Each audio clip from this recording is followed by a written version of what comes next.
We know when I was 6 years old, that's when we were first putting men on the moon, and every kid my age wanted to be an astronaut. Colonel Tim Copra, U.S. Army, and I'm an astronaut.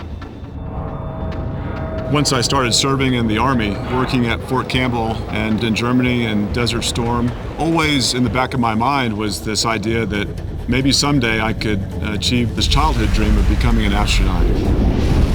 I lived underwater for a week. I've spent 10 weeks learning Russian language, water survival, and a Soyuz capsule. I've done winter survival with Russians, spent time in Japan and Canada. You know, there was a time when the space race was really about competition. We've transitioned into a period of cooperation.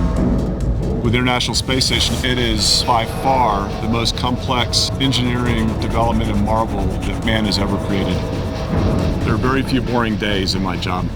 But I think all of us recognize that there's a huge element of risk in what we do. The safest space program is one where you don't fly. But all of us within the space business recognize that, one, it's worth it, and two, everybody is working as absolutely hard as they can to mitigate risk.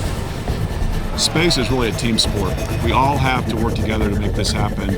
It's not just the 3 or 6 people that you have on space station. It's not just the 7 people that you have on the shuttle. The team that gets us to space is huge. Within the next 10 years, we will very hopefully be back on the moon, learning all the things that we need to go on to Mars.